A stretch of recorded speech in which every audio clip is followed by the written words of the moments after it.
noches. Bienvenidos a Contadoras de Sociedades. El día de hoy tenemos a contadoras de la institución de la Universidad Autónoma de Aguascalientes que nos acompañan para compartirnos información acerca de las sociedades, algunos tipos e información la cual nos puede servir. Con ustedes tenemos a la contadora Mariana Hernández, la contadora Paulina Delgado, la contadora Montserrat Cerdán y la contadora Marlene Loza. Primero que nada, para introducirlos un poco en el tema, quiero contarles que las sociedades de responsabilidad limitada, como lo dice su nombre, son aquellas en las que la responsabilidad de cada socio está delimitada según el capital que aporta cada uno. El capital de este se divide en participaciones que son personales, es decir, no se pueden vender o negociar, ya que son sociales, indivisibles y acumulables. Las características jurídicas que tienen este tipo de sociedad mercantil es que tienen denominación o razón social seguida de las letras S de RL o también sociedades de responsabilidad limitada. También antes, su capital se constituía mínimo por 3,000 pesos. Con la nueva reforma ya no tenemos un capital mínimo. Ya no hay alguna cantidad que deba de ser establecida como mínimo. Ahora puede ser lo que cada socio o sociedad escojan. Se constituye de 2 a 50 socios, como lo establece la ley citada, y que aportan su capital totalmente pagado por su aportación social. Los tipos de aportaciones en cuanto al capital social se dividen en dinerarias y no dinerarias, las cuales son el límite de la responsabilidad económica y legal de cada uno de los socios. En caso de quiebra, la aportación total responde de las obligaciones sociales de cada socio.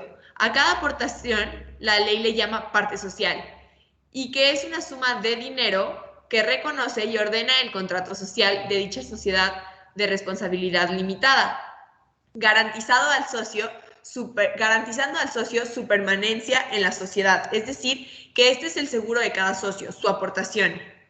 Al constituirse la sociedad, los socios pueden pagar o exhibir el 50% de su parte social, y por el contrato social se marca un plazo en el que terminan de liquidar el otro 50%.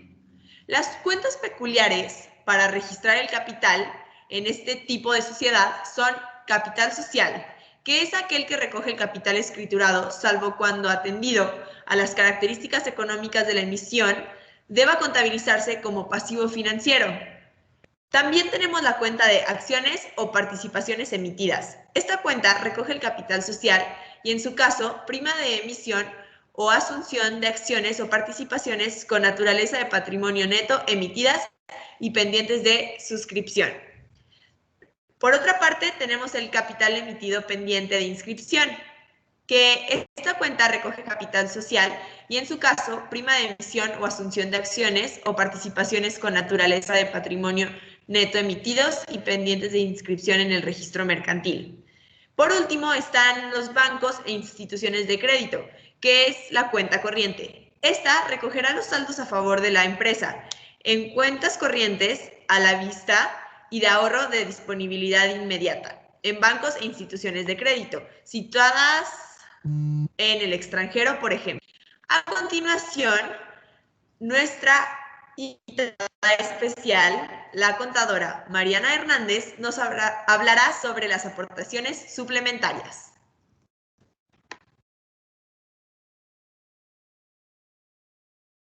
Muchas gracias, Jenny. Yo les voy a hablar sobre las aportaciones suplementarias. Las aportaciones suplementarias consisten en cantidades de dinero o en bienes de ciertas especies que los socios estarán obligados a aportar a la sociedad después de pagadas a aportación social, propiamente dicho. Esto es, la parte social de cada socio no se trata del pago de la parte social, sino de una nueva aportación estipulada en la escritura social. Las aportaciones suplementarias tienden a incrementar el capital de la sociedad o, en algunas ocasiones, a reconstruirlo. Por lo demás, serán en proporción a las aportaciones primitivas de los socios, salvo pacto en contrato. Ahora les voy a hablar sobre la amortización de partes sociales. ¿Qué es esto? La amortización de partes sociales con utilidades repartibles representa que la sociedad reintegre a uno o a varios socios el valor de las aportaciones.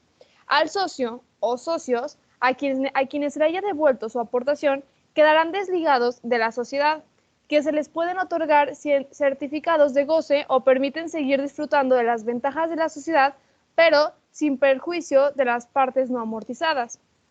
Ahora, ¿de qué tratan los intereses en el periodo de instalación?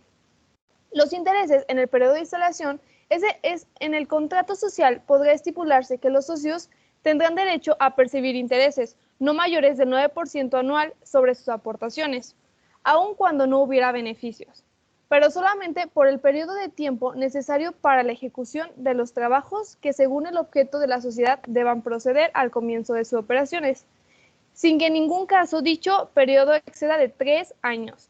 Estos intereses deberán cargarse a gastos generales. Bueno, ahora vamos a pasar con mi contadora Marlene, que nos va a hablar sobre las sociedades cooperativas. Muchas gracias, Mariana. Como siempre, es un gusto saludarte. Bueno, pues yo les voy a hablar de qué es las sociedades cooperativas. Una sociedad cooperativa es una forma de organización integrada por personas físicas que tienen intereses en común y el principal interés es la solidaridad, así como sus esfuerzos propios y con el espíritu de ayuda mutua. El propósito de esta sociedad es el satisfacer las necesidades individuales, pero también colectivas. Y esto es lo que busca realizar a través de actividades económicas de producción, distribución y consumo de bienes y servicios. Una de las características de la sociedad cooperativa es que tiene personalidad jurídica propia y este tipo de sociedad no tiene fines lucrativos, es decir, busca el mejoramiento social y económico de todos los trabajadores y debe estar integrada forzosamente por un número no menos de 10 socios, así que es una sociedad pequeña. Y los socios no responderán personalmente de las deudas sociales, salvo esté dispuesto en los estatus. Debe existir un fondo de reserva obligatorio que sea destinado a la consolidación y desarrollo de la cooperativa.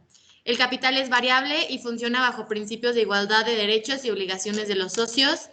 El capital social está constituido por aportes de los socios. El capital mínimo está estipulado en los estatus y debe pagarse en el día de su constitución. Y el trabajo es repartido con igualdad entre todos los asociados, de acuerdo con el tiempo que trabaja o bien por número de operaciones que tenga cada uno. Y es de funcionamiento democrático, es decir, todos los socios tienen el derecho al voto. Existen dos tipos de sociedades cooperativas. El primer grado, que tiene que constituirse al menos con 3 socios, ya sean personas físicas o jurídicas, y de segunda, en la que está conformada con al menos 2 socios que tienen que ser de cooperativas de primer grado. A esto se le conoce como cooperativa de cooperativas. También su formación del capital social, en el estatuto quedará recogido el capital social mínimo para la constitución y funcionamiento de la cooperativa, que será totalmente desembolsado en el momento de la creación de la misma. A diferencia de las sociedades anónimas o limitadas, no existe un mínimo establecido del capital necesario. Y su constitución será inscrita mediante una escritura pública y presentando la documentación adecuada en el registro de cooperativas. Así deberá comenzar su actividad económica y empresarial en un plazo máximo de un año después de, un año pasando su inscripción. Y también esta cuenta con 3 tipos de fondos: fondo de reserva obligatoria, fondo de reembolso o actualización y fondo de reserva voluntario. El obligatorio constituye un fondo que se destina a la consolidación, desarrollo y garantía de las sociedades cooperativas, por lo que se identifica con una partida de los fondos propios, calificándose como una reserva legal. El fondo de reembolso o actualización es una reserva especial regulada en algunas leyes automáticas de cooperativa que se constituye para permitir la actualización de las exportaciones al capital social. Y el fondo de reserva voluntario constituye un fondo que se destina a la consolidación, desarrollo y garantía de las sociedades cooperativas. Su dotación tiene que ser voluntaria y con cargo. Cuando la dotación sea obligatoria, se crea una cuenta de 113 fondos de reserva voluntaria. Creo que es importante mencionar también, Marlene, que al igual que en otras sociedades, esta sociedad debe tener libros, como es el de mayor o el de actas, pero además, las sociedades cooperativas tienen un libro de socios que está a cargo de los gerentes, el cual cualquier persona que compruebe su interés legítimo puede revisar.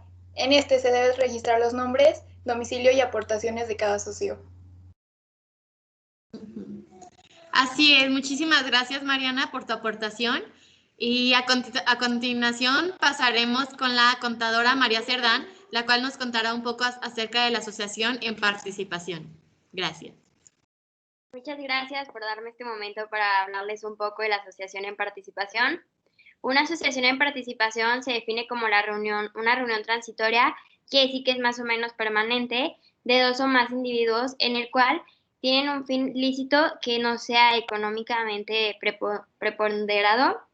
Según la Ley General de Sociedades Mercantiles, una asociación en participación es un contrato por el cual una persona asociante concede a una persona asociado aportación de bienes y servicios con el fin de utilidades, y en las pérdidas una negociación en participación con una o varias operaciones dentro del comercio. Señala que esta no tiene ninguna personalidad jurídica, ni razón, ni denominación. Las características de una asociación en participación, que sí que requiere de mínimo dos partes, pueden ser personas físicas o morales. Carece de personalidad jurídica para efectos mercantiles. No tiene razón ni denominación social. No cuenta con ningún patrimonio social, ni se crea comunión entre los participantes. El contrato de asociación en participación debe constar por escrito y no está sujeto a un registro. Las utilidades y pérdidas se distribuyen según lo pactado en el contrato. Las pérdidas de los asociados no pueden exceder de su aportación.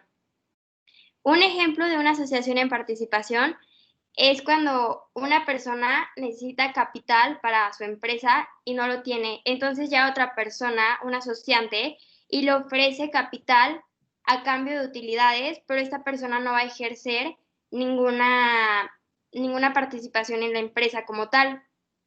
Para el contrato necesitan tener primero que nada la declaración del asociante, donde dice que él está dispuesto a dar parte del capital, la declaración del asociado, donde dice que quiere celebrar parte de este.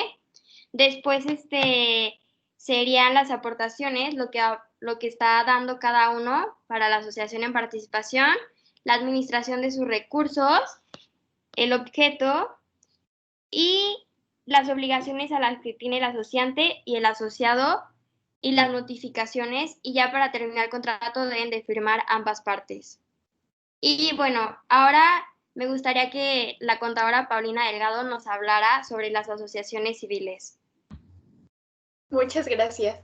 Bueno, pues ya hablamos de sociedades mercantiles, entonces ahora vamos a hablar de una sociedad civil. Esta se da con un contrato en el cual los socios se obligan a juntar sus esfuerzos para llegar hacia un fin, el cual debe ser económico, pero a la vez no puede ser comercial. Algunos aspectos fiscales muy importantes es que algunas de estas empresas no pagan ISR si son instituciones de beneficencia, que sean de enseñanza, se dediquen a la investigación científica o tecnológica, o sean sin fines de lucro, pero puedan tener donaciones de otras personas. Otros aspectos contables importantes es que todas estas tienen la obligación de llevar un sistema contable adecuado, exhibir y recibir comprobantes fiscales, preparar las declaraciones ya sean trimestrales, anuales o semestrales, proporcionar constancias de lo remanente entregado a sus socios. Tal vez sea un poco confuso por la parte de que no es comercial, pero esto se refiere a instituciones como despachos jurídicos o escuelas. Y eso sería todo por mi parte.